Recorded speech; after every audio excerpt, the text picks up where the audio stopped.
भजन कम शोर है ज्यादा, कुछ तो रखो मर्यादा, जो भी गाना है गाओ सूर में। देखिए, मेरे पिताजी से मैंने जब परमिशन लिया था शुरू में, उन्होंने कहा कि जीवन में तुम वैसा ही गाना गाना, वैसा ही गीत गाना जो कि तुम अपनी बहन के, अपनी माँ के सामने बैठ के भी गा सको, वैसा ही गीत गाना। और मैं उसी प्रतिज्ञा को का निर्वहन कर रहा हूँ, निभा रहा हूँ उसी प्रतिज्ञा को। और मैंने अभी नहीं, जीवन के आगे भी मैं वैसा ही गीत गाऊंगा जो मैं अपनी माँ बहन के सामने गा सकूँ। जीवन में कोई ऐसा गीत नहीं गाऊंगा, ऐसा शब्द नहीं गाऊंगा और ऐसा कर्म नहीं करने की कोशिश करूंगा जो कि मेरे माँ बाप को गा लीजिए।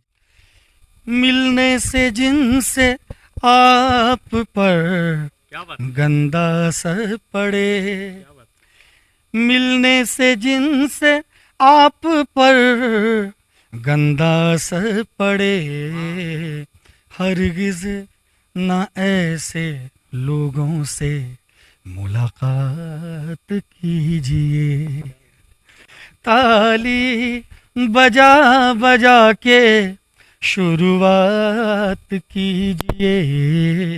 धीरज भैया, मैं ईश्वर से निवेदन करना चाहूंगा, लोग क्रेडिट ना देते हैं, इसके लिए कोई अफसोस की बात नहीं है। ऊपर वाले के नजरों में क्रेडिट है ना। मुझे अफसोस इस बात का नहीं है, लोगों ने गाया, लेकिन जो हमारे संस्कृति के संत महात्मा, वो लोग नहीं है, वो समाज को चलाने वाले हैं, समाज के दर्पण है, समाज के आईना है, उनके हिसाब से हमारी संस्कृति चलती है। और उन्होंने जब ये किया तो मुझे थोड़ा सा लगा कि हमारी संस्कृति कितनी पिछड़ रही है। कौन बचाएगा इसको? कौन बचाएगा इसको, है ना? जो बचाने वाले इसको बिगाड़ने में लगे हैं, तो बचाएगा कौन? और मैंने इसके बारे में कहीं बोला भी नहीं। अवधेश जी, आपसे मेरी बात हो रही है तो आपने पहली बार पूछा और पहली बार मैं इस चीज़ को बता रहा हूँ, चूँकि दुख होता है इस बात से। लेकिन कई लोगों ने मुझे फ़ोन करके कहा, देश विदेश सभी जगह से, कि धीरज जी आपके गाने का क्रेडिट लिया जा रहा है, और लेकिन मैं सुनता हूँ, सभी का गाया सुनता हूँ, लेकिन आपके दिल में जो दर्द है वो दर्द दूसरे से नहीं निकलता है। तो एक्चुअली इसकी सच्चाई मैं बता रहा हूँ, दर्द का कारण क्या है। मैंने गाया, मुझे दास बना के रख लेना भगवान तू अपने चरणों में। इसे मैंने सिर्फ मुंह से नहीं गाया है या किसी का चोरी करके नहीं गाया है। एक समय था, मैंने आपसे पहले भी कहा, कि जब मेरी माँ 12 साल 13 साल की उम्र में मुझे छोड़ के चली गई, तुरंत मेरे पिताजी चले गए कुछ ही दिनों बाद, और मेरे पास ना घर ना बार। अभी भी गांव चले जाइए, आप देख लेंगे, सब समझ में आ जाएगा। उस समय ये ऐसा भी घर नहीं था जैसा अभी है, ऐसा भी नहीं था। तो खैर जो भी है, तो उस समय कुछ नहीं था मेरे पास, भोजन नहीं था हमारे पास कि हम क्या खाएंगे कल। बस उस समय एक ही चीज़ मन से निकलता था कि हे प्रभु, मुझे दास बना के रख लेना भगवान तू अपने चरणों में। दूसरा कोई उपाय नहीं है किसी भी तरह से। और उसमें एक लाइन है, अवधेश जी, मैं सुना रहा हूँ अपने सभी श्रोताओं को भी, जो लाइन है जो उस समय मैं दिल से गाता था। उसी समय मैंने गुरुजी से कहा था, गुरुजी जब मेरा बेटा होगा, आपकी उम्र हमसे पहले आप जाएंगे, स्वाभाविक है, मजाक में कर रहा हूँ, मैं कल्पना नहीं कर रहा था गुरुजी इतनी जल्दी मेरे चले जाएंगे। लेकिन गुरुजी से कहा था, गुरुजी समय का कोई भरोसा नहीं, हम पहले जाएं आप जाएं, लेकिन मुझे एक लिख के दे दीजिए कि मेरा बेटा हो तो वो गाए।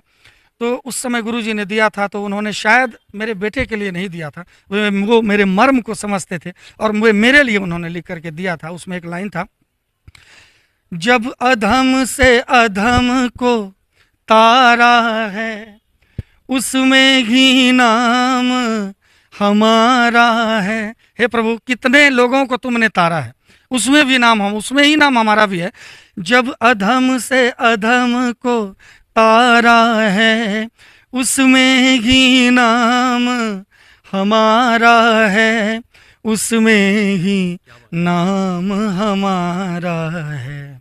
और मुझे भार समझ कर रख लेना भगवान तुम अपने चरणों में। क्योंकि उस समय में पूरे समाज, पूरे संसार के लिए भार बन चुका था। जहाँ भी जाता था उसको महसूस होता था कि मैं भार हूँ उनके लिए। तो मैंने भगवान से कहा, हे भगवान, अगर आप समझते हैं कि मैं आपके लिए भी भार हूँ तो भार समझ के चरणों में रख दीजिए हमको, अब कोई विकल्प नहीं है। तभी वो दर्द निकला है मुँह से। आज पूरी दुनिया हिल गई है इस सिंपल, इस साधारण भजन से। ना कोई इंस्ट्रूमेंट्स ज़्यादा, एक सीधा हारमोनियम है, एक तबला है, बस सिर्फ वो दर्द है, दर्द है। बैंकॉक वहाँ प्रोग्राम के लिए, तो वहाँ पर मुझे बहुत खुशी हुई कि जब मैं रास्ते में कोई वीडियो बना रहा था, कोई ब्लॉग या कोई भी चीज़, रील वगैरह जो भी है, तो रास्ते में, बीच रास्ते में, बैंकॉक इंडिया से कितना दूर है, प्रदेश है, तो रास्ते में लोग कार रोकते थे, बाइक रोकते थे और आके मुझे कहते थे, धीरज जी आप वही हैं ना जो रचाए सृष्टि गाए। रचाए सृष्टि नाम रख दिया है लोगों ने, और सारा क्रेडिट मेरे गुरुजी को है। अभी मेरे गुरुजी शरीर में नहीं, मैं आश्चर्यचकित हूँ मेरे गुरु कैसे थे, कैसे महान पुरुष थे कि शरीर में जब तक थे तब तक उन्होंने सिखाया और समेट के रखा। उनका शरीर छूटा, उनकी एक शक्ति भी मेरे पास आई और उनका संस्कार आया और उनका शब्द आया, जिस शब्द ने आज मुझे पूरी दुनिया में स्थापित कर दिया है। बिल्कुल दोस्तों, मैं कई बार इनसे मिल चुका हूँ। धीरज भैया एक कोई ऐसा गाना आप और गाना चाहिए, क्योंकि जो भी दर्शक देख रहे होंगे ना, तो आप एक गायक हैं और वो गायक है जो बहुत सारे लोगों के दिल में बसते हैं, है कि नहीं? यहाँ पे नहीं, यहाँ पे बसने वाले वो सब इधर उधर वाले सब हैं। मैं विरोध नहीं करता हूँ, प्लीज हाथ जोड़कर निवेदन करता हूँ, गाली गलौज मत कीजिएगा। लेकिन जो दिल में बसने वाले गायक होते हैं ना, वो ऐसे लोग होते हैं। तो कोई ऐसा गाना आप सुनाएंगे जिसके लिए लोग प्रतीक्षा कर रहे होंगे? जी, मैं तो बार बार गुरुजी का नाम ही लूंगा, उन्हीं की रचना में गाऊंगा, क्योंकि उनसे बाहर मुझे कुछ दिखाई ही नहीं देता है। मुझे उनसे बाहर कुछ दिखाई ही नहीं देता, क्योंकि उनमें ही सब कुछ मिल गया, तो बाहर जाने की कस्तूरी ना भी बसे। जब मेरे पास खजाना वो दे दिया है, तो उन्होंने एक रचना, कई रचना, उनकी हजारों रचना है, जिनमें से एक रचना है, इसके शब्द सुनिएगा, उसका एक लाइन मैं पहले कह देता हूँ, क्योंकि इस शब्द ने मुझे बचा लिया। कबीर दास जी ने कहा है कि संगत से गुण होते हैं, संगत से गुण जात, है ना। गुरु जी ने कहा है मिलने से जिनसे आप पर गंदा असर पड़े, मिलने से जिनसे आप पर गंदा असर पड़े, हरगिज ना ऐसे लोगों से मुलाकात कीजिए, ताली बजा बजा के शुरुआत कीजिए, प्रभु नाम में क्या बंदिश दिन रात लीजिए। उसमें एक लाइन और है, करने से पहले काम तुम 100 बार दिल से पूछ।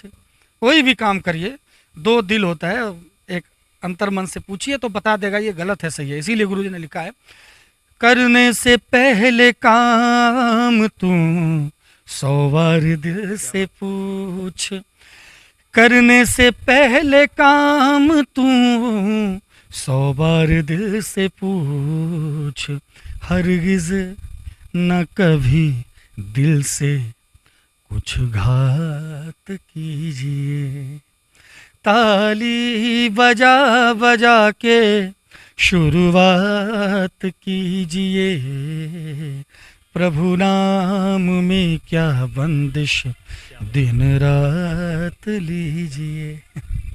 दोस्तों, हम लोग सुनते थे बचपन में या अभी भी कभी कभी चर्चा होती है, तो लोग कहते हैं कि 2 कार्यों से लोग फेमस होते हैं, एक तो अच्छा कार्य करके, नहीं तो खूब बुरा कार्य करके ही लोग फेमस होते हैं। लेकिन क्यों ना अच्छा कार्य करके फेमस हुआ जाए। ये भी गाते हैं, बस गाते हैं, और गाने के बदौलत आज जिस मुकाम पे है, भगवान करे और ज़्यादा आप ऊंचाई पे जाएं। लेकिन अच्छे कार्यों के बदौलत इतना ये फेमस हुए हैं, और आज जो लोग भी जानते हैं, जो भी लोग जानते हैं, तो वो अच्छे कार्यों के बदौलत जानते हैं। तो कोशिश किया जाए कि अच्छे कार्यों के बदौलत हमें लोग जाने, ना कि बुरे कार्यों के बदौलत। देखिए, मेरे पिताजी से मैंने जब परमिशन लिया था शुरू में, मैंने कहा अब तो माँ चली गई, आप भी जाने वाले हैं, बहुत बीमार थे, तो आप भी जाने वाले हैं, अब तो मैं पढ़ाई अच्छे से नहीं कर सकूँगा, और संगीत लाइन में हूँ, तो कहीं भगवान का नाम होता है, कहीं भजन होता है, कहीं कीर्तन होता है, तो वहाँ जाके अपना पेट भी पाल लेंगे, भगवान का नाम भी ले लेंगे, और इसी क्षेत्र में अपना किस्मत आजमाएंगे। तो उन्होंने कहा कि ठीक है, मैं परमिशन तो तुमको दे रहा हूँ। बहुत कोशिश के बाद उन्होंने ऑर्डर किया था कि तुम करो, क्योंकि पढ़ाई में उनके नज़र में मैं बहुत अच्छा था, तो वो सोच रहे थे कि, तो उन्होंने कहा था कि चलो कोई बात नहीं, तुम संगीत के क्षेत्र में आगे बढ़ो, लेकिन एक मुझसे एक वादा करो। मैंने कहा क्या? उन्होंने कहा कि जीवन में तुम वैसा ही गाना गाना, वैसा ही गीत गाना, जो कि तुम अपनी बहन के, अपनी माँ के सामने बैठ के भी गा सको, वैसा ही गीत गाना। और मैं उसी प्रतिज्ञा को का निर्वहन कर रहा हूँ, निभा रहा हूँ उसी प्रतिज्ञा को। और मैंने अभी नहीं, जीवन के आगे भी मैं वैसा ही गीत गाऊंगा जो मैं अपनी माँ बहन के सामने गा सकूं। जीवन में कोई ऐसा गीत नहीं गाऊंगा, ऐसा शब्द नहीं गाऊंगा और ऐसा कर्म नहीं करने की कोशिश करूंगा जो कि मेरे माँ बाप को गाली जाए। कोई कहे कि यार वो तो समाज को गंदा कर रहा है, उसने तो संगीत के नाम पे कलंक है, बेकार का गा रहा है। ऐसा कभी नहीं हो। मुझे नाम मिले नहीं मिले, मुझे पैसा मिले नहीं मिले, मुझे इसकी कोई परवाह नहीं है, लेकिन सात्विकता जीवन भर बरकरार रखूंगा, इस चीज़ की प्रतिज्ञा है। संगीत सात्विक होता है, संगीत होता है जो वातावरण को शुद्ध करे, है ना, वायुमंडल को शुद्ध करे, उसको विशुद्ध करे, वातावरण को, रोगियों का रोग भाग जाए। संगीत इसलिए नहीं होता है कि हम वातावरण को प्रदूषित कर दें, कान में प्रदूषण घोल दें। तो हम लोग संगीत शुद्धता के लिए गाते हैं। कहते हैं ना कि संगीत है ईश्वर की शक्ति, उनका ही गुणगान करो। संगीत है ईश्वर की शक्ति, उनका ही गुणगान करो। स्वर को साधो, मन को बांधो, कभी नहीं अभिमान करो। अगर साधना नहीं करोगे व्यर्थ ही समय गवाओगे, पैसे से सरगम लाओगे, दर्द कहाँ से लाओगे। बस मैंने पहले भी कहा था, दोबारा से मैंने इसको रिपीट किया है इसीलिए। लेकिन आजकल क्या है, एक लाइन में गाना चाहूंगा। भजन कम शोर है ज्यादा, कुछ तो रखो मर्यादा, जो भी गाना है गाओ सूर में। गीत कम शोर है ज्यादा, कुछ तो रखो मर्यादा, जो भी गाना है गाओ सूर में। अच्छा नहीं कर सके तो बुरा न करो, गीत संगीत को बेसुरा न करो।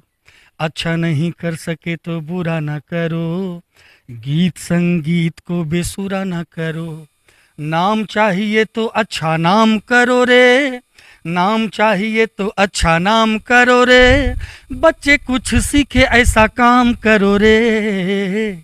भजन कम शोर है ज्यादा, कुछ तो रखो मर्यादा, जो भी गाना है गाओ सूर में।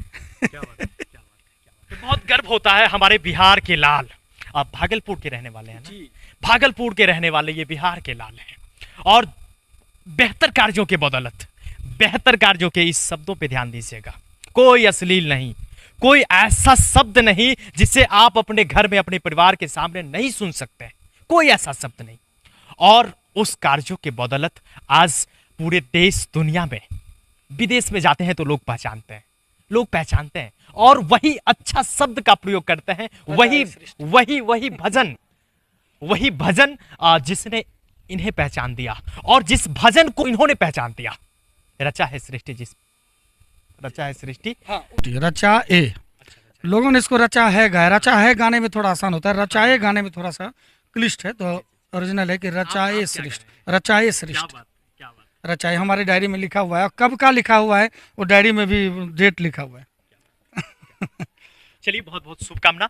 आप और आगे बढ़ें, इसके लिए मैं हमेशा ईश्वर से प्रार्थना करता हूं। और आपकी सोच तो है ही, मैं भी निवेदन करता हूं कि जिस तरह आप अपने संस्कृति, सभ्यता, हर चीज को ध्यान में रखते हुए अपने कार्यों को लेकर आगे बढ़ रहे हैं, इसी तरह आप आगे बढ़ते रहिए। और अगर कुछ संदेश देना चाहेंगे तो जी बिल्कुल, मैं एक संदेश देना चाहूँगा। सिर्फ संदेश समझिएगा इसको, जो ऑडियंस सुन रहे हैं वो तो इसको ग्रहण करें। और ख़ास करके मैं अपने हिंदुस्तान के सभी पत्रकार बंधु से कहना चाहूँगा, विनती करना चाहूँगा कि अगर हमारे गुरुजी ने ही एक लाइन लिखा, बार बार उन्हीं की बात आती है कि जे हम रोम रोम में समाये हुए हैं कि जंगल सा दृश्य हो गया बाजार देखिए, जंगल सा दृश्य हो गया बाजार देखिए, है खून से सना हुआ अखबार देखिए। हैवानियत मिटाने की तरकीब ना कोई, हैवानियत मिटाने की तरकीब ना कोई, इंसानियत मिटाने का औजार देखिए। और जिन हाथों में चाहिए कागज़ कलम दवात, जिन हाथों में चाहिए कागज़ कलम दवात, उन हाथों को थमा दिया तलवार देखिए। जंगल सा दृश्य हो गया बाजार देखिए। अच्छी खबर को, सात्विक खबर को, अपने संस्कृति से ओत पोत वाले खबर को अगर आप छापेंगे, चूँकि आप चौथी आँख हैं, है ना, आप अगर अच्छी खबर को छापेंगे तभी सात्विक चीज़, हमारी संस्कृति, हमारी सभ्यता आगे हो पाएगा। क्योंकि लोग जो देखता है वही बन जाता है ना। बिल्कुल, मैं निवेदन करना चाहूँगा कि जैसे हमारे अवधेश भाई आज पहले पत्रकार हैं जो आगे आए इस सुंदर चीज़ को लेकर के कि धीरज जी आप सात्विक हैं, सात्विक गीत गाते हैं, तो आज मैं इस चीज़ को उजागर करना चाहता हूं। तो मैं अवधेश भाई आपको धन्यवाद देता हूं और संदेश देता हूं सभी से कि इसी तरह से अच्छी अच्छी खबरों को, ये नहीं कि मेरे खबरों को, अच्छी खबरों को आप आगे लाएं। हमारा समाज खुद सुधर जाएगा। हमारे महापुरुष श्री राम शर्मा आचार्य जी ने कहा है कि हम सुधरेंगे युग सुधरेगा। बिल्कुल, सीधी सी बात है। हम अच्छी खबर को छापेंगे, दुनिया भी आगे आ जाएगा। बस बिल्कुल। धीरज भैया, आपसे बहुत सारे लोग जुड़े हैं, आपको सुनते हैं लगातार, आप लाइव भी आते हैं लोगों के बीच अपने गानों को लेकर, अब बहुत सारा प्यार आपको मिलता है। लेकिन बहुत सारे दर्शक ऐसे होंगे जो हमें जानते हैं या आज हमें देख रहे होंगे आपके माध्यम से और आपको देख रहे होंगे हमारे माध्यम से, इस चैनल के माध्यम से, तो वो आप तक कैसे पहुंचे, इसके लिए आप अपना कुछ बता दीजिएगा। जी देखिए, मेरा नाम धीरज कांत है। धीरज कांत मेरा पूरा नाम है। धीरज में हम DHIRAJ लगाते हैं, डबल ई नहीं लगाते हैं। आप यूट्यूब, फेसबुक, कहीं भी आप धीरज कांत सर्च कीजिए, DHIRAJ इतना ही सर्च कीजिए और हमसे आप जुड़ जाइए वहाँ। और एक बात मैं और बता दूं अवधेश भैया आपको कि लगातार 5 वर्षों से मैं लाइव आ रहा हूँ फेसबुक पेज पर 9 बजे रात से, और उस समय कंटिन्यू लाइव मैं देखता था, कोई नहीं आता था। एक एक्सपेरिमेंट था। मेरे एक मित्र ने कहा धीरज भाई आप लाइव क्यों नहीं आते। मैंने लाइव आना शुरू किया। उन्होंने कहा रोज़ लाइव आइए कहीं कहीं से। तो मैं 1-2 दिन तक तो कभी पार्क से कभी कहीं से, मैंने कहा कि एक टाइमिंग क्यों न कर दिया जाए, एक प्रतिज्ञा के साथ। अब कभी नेटवर्क नहीं रहता है या कभी फ्लाइट में, ट्रेन में, कार में रहते हैं तो वो अलग मैटर है। जिस दिन मैं घर में प्रॉपर रहता हूँ उस दिन लगातार 5 वर्षों से ज़्यादा समय से मैं अभी लाइव आता हूँ, जिस बदौलत आज इतने सारे श्रोता भगवान मुझे मिले हैं, आज इतना सपोर्ट कर रहे हैं। तो आप भी अगर हमको पहले नहीं देखे हैं, सुने हैं, तो आप यूट्यूब पे जाइए, धीरज कांत सर्च कीजिए, फेसबुक पे जाइए धीरज कांत सर्च कीजिए, गूगल पे जाइए धीरज कांत सर्च कीजिए, इंस्टाग्राम पे जाइए धीरज कांत सर्च कीजिए और ज़रूर हमसे जुड़िए और हमारे दिल की भावना को समझने की कोशिश कीजिए। आप अच्छी चीज़ को प्रमोट करेंगे, आगे बढ़ाएंगे, तो कल आपके बच्चे भी अच्छे रास्ते पे जाएंगे, है ना। संस्कार बदल जाएगा। दोस्तों, मैं भी निवेदन करना चाहूंगा कि वहां पे जाइए ना जहां पे बहुत कुछ मिलता है, बहुत कुछ मिलता है और वो संस्कार मिलेगा। इनको जब सुनेंगे आप, बहुत कुछ मिलता है और एक शांति तो मिलते ही है, बहुत शांति मिलेगी। निश्चित रूप से आप इनके चैनल से जुड़िए और अच्छे अच्छे चीजों का आनंद लीजिए। बहुत अच्छा लगा आपसे मिलकर, बहुत अच्छा लगा। और दोस्तों, इनके बारे में मैं आज कुछ भी चर्चा नहीं किया हूं, इनके जीवनी के बारे में, इनके संघर्ष के बारे में, कैसे शुरुआत की है, इसके लिए मैं फिर से आप सबों के साथ, आप सबों के बीच एक बार धीरज भैया के साथ निश्चित रूप से आएंगे। तो आज के लिए बस इतना ही। मैं फिर मिलता हूं, तब तक के लिए जय